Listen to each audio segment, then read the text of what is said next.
私の小学生時代の同級生に、色白でひょろっと細長く、冴えない印象の N という女の子がいました。N とは5年生の時に初めて同じクラスになったのですが、以前より彼女は、霊感少女だと吹聴していて、ちょっとした有名人でした。守護霊の声が聞ける、とも言っており、女子たちが占い感覚で、好きな男の子がいるけど、告ったらうまくいくか。ピアノをこのまま続けていれば、有名ピアニストになれるのか。といった他愛のない相談をしていました。ただ、以前同じクラスになった子たちからは、あいつ、インチキだろ。あの子の言うこと、ちっとも当たらない。と、評判が悪いことが多かったのです。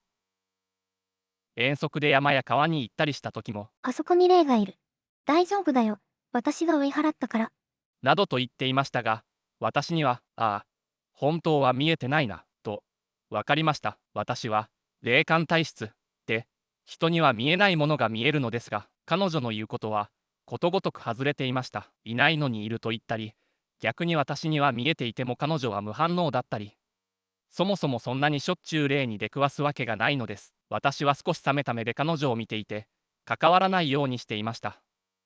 ある日、班ごとの発表会の準備で、放課後までクラスの何人かが残っていて、その中に N もいました。作業に飽きた女子たちが、その頃学校で流行っていた、こっくりさんをやり始めました。本当に10円玉が動いた。などと騒いでいる女子たちを尻目に、早く帰りたい私たち男子は黙々と作業していました。おい、いい加減サボってないでちゃんとやれよ。という男子の声に、遊んでいた女子も作業に戻ろうとした時、ダメだよ。今やめたら、こっくりさんが怒ってるよ。それまで黙っていた N が大声を上げたのです。みんな何事かと注目すると、笑いながらやっちゃダメ。真剣にやって。ほら、すごく怒ってる。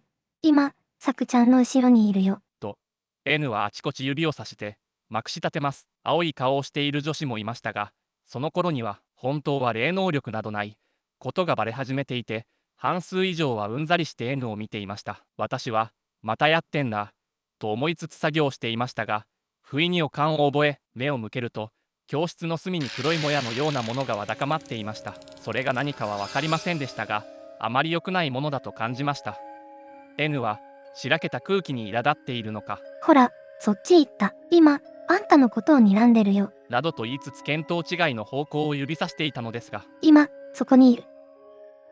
偶然、黒いもやを、ピタリと指さしたのです。途端にそのもやは、むくりと動き出して N の方へ向かっていったのです。やばい。と思った瞬間、もやは N の首に巻きつきました。すると N は、きーへと、まるで超音波のような規制を上げて白目を向き、ガクガクと体を揺らし始めたのです。これは普通じゃない、と私たち数人の男子たちが抑えようとしましたが、すごい力で振りほどこうとします。女子たちは怯え、泣き出す子もいました。誰かが職員室へ知らせに行き、先生が駆けつけた時は、N の意識はなく痙攣を続けていました。他の女子からも気分を悪くする者が何人か出て、救急車を呼ぶ騒ぎとなったのです。集団ヒステリーということで、それ以後、こっくりさんは禁止になりました。N は数日休んだ後、学校へ出てきましたが、もともと信用をなくして孤立気味だったところに悪霊に取りつかれた女として、さらに孤立を深めることになったのです。私は、あれは離れていったのか、彼女についたままなのかが気になっていました。私より霊感の強い3歳下の妹に見てもらおうかとも考えましたが、あまり良くないものっぽいので、巻き込むのは危険だと判断しました。もう黒いもやは見えませんでしたし、おかしな気配もないので、大丈夫だろうと思いますが確信は持てません。彼女は懲りずに、その後も霊能しゃぶっているので、気が進まなかったのですが、一言言っておくことにしました。N は一人でいることが多かったので、教室を出たところで、ちょっといいか、と呼び止めました。あまり見えたとか言わない方がいい。この間みたいなことになるかもしれないから、と提言すると、言いがかりつけないで。あんたこそ偉そうに。と、激高したのです。私はまだ低学年の頃、霊が見える、と周囲に話し、霊感があるやつ、と認知されていました。学年が上がるとともに、面倒なことになると学習し、その手の話はしないようにしていたのですが、たまにそれを覚えている友人がいて、こいつも霊感あるんだぜ。などと話題にすることがあり、彼女は私のことをライバル視していたのです。あんたこそ嘘つきでしょ。ほら、今、後ろにいるのに気づかないじゃん。と、わめき続け、クラスメイトたちも集まり始めたので、面倒くさくなった私は、あ、わかった。ごめんごめん。と、その場を離れて終わりにしました。お前、あいつと何があったんだよ。などとからかい気味に言われるのを適当に流しながら、やっぱり関わるんじゃなかった。と後悔したのです。そのまま何事もなく卒業したのですが、N はかなり勉学優秀だったので、進学校の私立女子中学校に進み、普通に公立中学校に入学した私たちとは縁が切れました。それでも風の噂では、中学でも相変わらずあの調子で、周囲から浮いてしまっていると聞きました。しかし、もう会うこともない元同級生です。時間が経つごとに N のことはすっかり忘れ去っていました。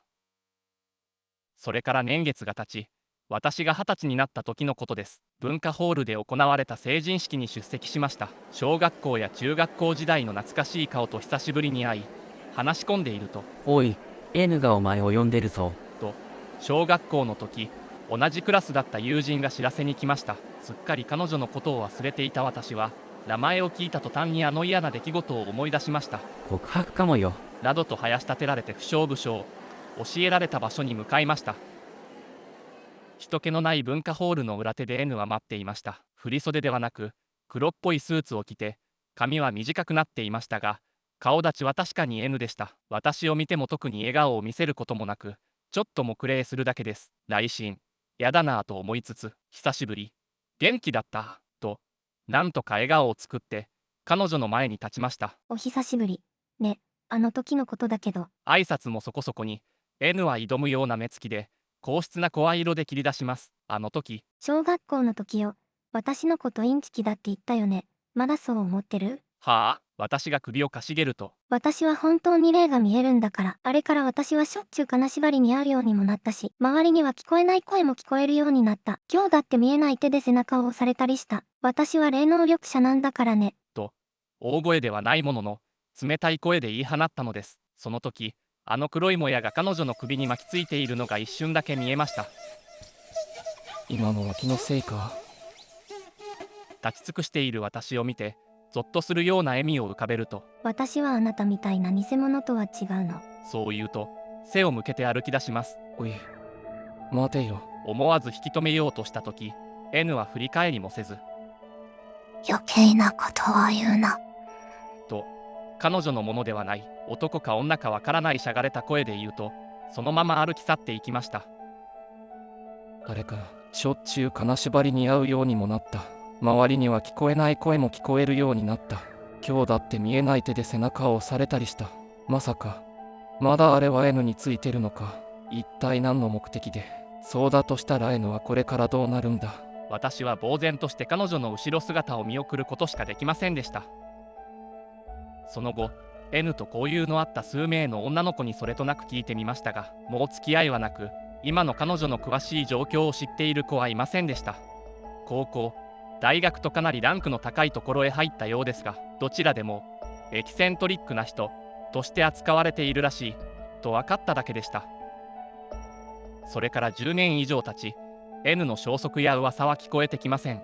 本当に何かがついていたのか、ただ霊能力者を演じているだけだったのか、自己暗示のようなものだったのか、何にしても好ましい状態ではなかったと思います。